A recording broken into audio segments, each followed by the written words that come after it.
Hello my dear student, welcome back to channel my new video. तो बेटा मैंने कुछ देर पहले एक वीडियो अपलोड की थी जिसमें मैंने बताया था कि अगर आप लोगों ने अभी तक कुछ नहीं पढ़ा है तो कौन कौन से चैप्टर है, कौन कौन से टॉपिक्स पढ़ने वो पढ़ लो। तो बहुत से बच्चों ने उसमें कमेंट किया, पर्सनली व्हाट्सएप पे भी मैसेज किया कि सर एक बार आप जो है उसका वन शॉट कोई वीडियो दे दिए ताकि हमारी हेल्प हो जाए। तो बेटा एक चीज़ आपको मैं सबसे पहले क्लियर कर दूँ कि देखो समझना, जो भी टॉपिक्स मैंने बोले उसके सारे के सारे टॉपिक्स मैंने ऑलरेडी कराए हुए हैं। ठीक है, पूरे के पूरे टॉपिक कराए हुए हैं, बात को समझो। ठीक है, अब पूरे टॉपिक कराए हुए हैं, अगर आपको वो टॉपिक नहीं मिल रहा है तो ढूंढने कैसे, ध्यान सुनो। आपको मान लो जैसे रीवैल्यूएशन अकाउंट ढूंढना है तो आप लिखोगे रीवैल्यूएशन अकाउंट, फिर लिख दो A1 कोचिंग। जैसे ही लिखोगे आपको वीडियो मेरी टॉप पे मिल जाएगी, अपने आप ढूंढ लोगे। एडमिशन ऑफ पार्टनर का आप कोई क्वेश्चन देख रहे हो, लिख लो fundamental of partnership full placed question A1 coaching, है ना। तो आप P&L एप्रोप्रिएशन A1 कोचिंग, आप इस तरह से करके देखो, आपको सारे टॉपिक के वीडियोस मिल जाएंगे। तब भी मैं आपको कुछ हेल्प कर देता हूँ और समझा देता हूँ। देखो समझ पाई बात की नहीं, पहली चीज़ समझ में, कोई भी टॉपिक ढूंढना हो तो किस तरह से ढूंढोगे, ईजिली मिल जाएगा बेटा, सब कराया हुआ है। तो उसमें क्या आप करोगे, टाइम वेस्ट होगा आपका, और वीडियो डालूंगा आप लाइव आओगे वगैरह वगैरह में, इतना टाइम आपके पास भी नहीं है, बिना वजह अपना टाइम वेस्ट मत करो। ठीक, इस तरह से ढूंढ लो। अब देखो एक चीज़ है, फर्स्ट चैप्टर मैंने आपको बताया था P&L एप्रोप्रिएशन वाला, तो उससे P&L एप्रोप्रिएशन में ये चीज़ ध्यान से समझो, बहुत ध्यान से बता रहा हूँ, ये चीज़ समझो। लास्ट ईयर जब मैं पढ़ा रहा था बहुत से ऐसे बच्चे थे, उसमें 2-3 का एग्जांपल देता हूँ। जैसे एक नूर मुदस्सिर था, ठीक है, नूर मुदस्सिर के लास्ट ईयर अकाउंट्स में 56 मार्क्स आए थे। कितने आए थे? 56 आए थे।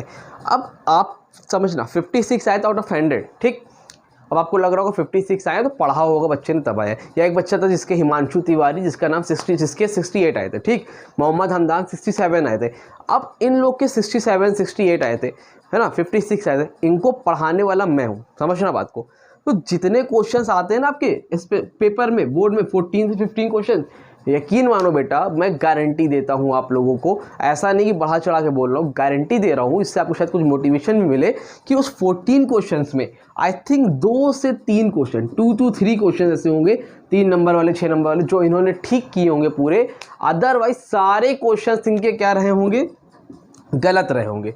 अब गलत का मतलब ये नहीं गलत कर दिए होंगे, इनके आंसर टैली नहीं हुए, इनके आंसर टैली नहीं हुए, लेकिन इन लोगों ने पूरे पेपर को अटेम्प्ट किया, और जब पूरे पेपर को अटेम्प्ट किया बेटा तो इनके मार्क्स भी उसी हिसाब से बेहतरीन आए। समझ में आ रही बात, क्लियर हो रही है कि नहीं हो रही है? ठीक है, तो इस तरह से आपको करना है। तो इससे ये समझ में आता है कि अगर हम पेपर करके आते हैं, अब कुछ भी अनाप शराब ना लिख के चले आना तो तब तो कट जाएगा, लेकिन अमाउंट नहीं आ रहा है, एंट्री लिख के आए, एंट्री नहीं लिख के आ रहा, अमाउंट लिख के आए। जैसे P&L एप्रोप्रिएशन अकाउंट है, ठीक है, क्या ये P&L एप्रोप्रिएशन अकाउंट। अब यहाँ पर होता है 2 इंटरेस्ट ऑन कैपिटल, 2 सैलरी, ठीक है, 2 कमीशन, और क्या होता है यहाँ पर रिजर्व, यहाँ पर होता है बाय बैलेंस ब्रॉट डाउन या बाय नेट प्रॉफिट होता है। ठीक है, यहाँ पर होता है बाय इंटरेस्ट ऑन ड्राइंग। अब इतने पॉइंट होते हैं, मान लो आपके ये पॉइंट सही, ये पॉइंट गलत है, ये गलत, ये गलत, ये गलत, सब गलत कर दिया आपने, तब भी अगर ये 4 नंबर क्वेश्चन है तो 4 नंबर में आपको 1.5 से 2 नंबर मिल जाएंगे, इस तरह से मिलते हैं। तो यही काम इन लोगों ने किया था, 67 70 के करीब लाना, और सिर्फ 2-3 क्वेश्चन सही होना, है ना। कोई महज इत्तेफाक नहीं है, इसलिए बता रहा हूँ क्योंकि अकाउंटेंसी में एक बार में आंसर लाना एकदम पॉसिबल नहीं होता है, स्पेशली आप लोगों के लिए तो बिल्कुल भी नहीं है, क्योंकि आप लोगों ने साल भर पढ़ाई नहीं की है। अब तो आप सोच रहे हो आंसर नहीं आ रहा है, तो आंसर छोड़ो, स्टेप मार्किंग मिलेंगे और भर के मिलेंगे। स्टेप मार्किंग नहीं मिलेगा तो अकाउंटेंसी में कोई क्लियर ही नहीं होगा। तो इसलिए जितना आए करके आना, इस बात को मेरे अपने कान में बसा लो कि पेपर छोड़ के नहीं आओगे, करके आओगे। और छोड़ के नहीं आने का मतलब कुछ भी नहीं लिख दोगे उल्टा सीधा, अपनी कोशिश करोगे, अपना बेस्ट दोगे, वहाँ पर लिखोगे। ठीक है, तो उम्मीद करता हूँ कुछ बात समझ में आई होगी। और रही बात टॉपिक ढूंढने की, तो जो भी टॉपिक ढूंढना है P&L एप्रोप्रिएशन A1 कोचिंग, और किसी को नहीं मिल रहा है यार कोई टॉपिक, तो मुझे पर्सनली टेक्स्ट कर लो। आज रात के लिए मैं आप लोगों के लिए नंबर ओपन कर दे रहा हूँ 8957250045, या इंस्टा ID पे मैसेज कर लो A1 कोचिंग 1 2 3 4, इस पर टेस्ट कर लो, चाहे इस पर कर लो, और कांटेक्ट कर लो। जो वीडियो नहीं मिलेगी मैं आपको ढूंढ के दूंगा, ठीक है। बस ठीक है, करो अच्छे से पढ़ाई। अब wish you all the best, बेहतरीन तरीके से पढ़ाई करो, और पेपर देने के बाद बताना ज़रूर से कि पेपर आप लोगों का कैसा गया, और पेपर करके आना पूरा। ठीक, तो wish you all the best once again. तब तक के लिए थैंक यू सो मच।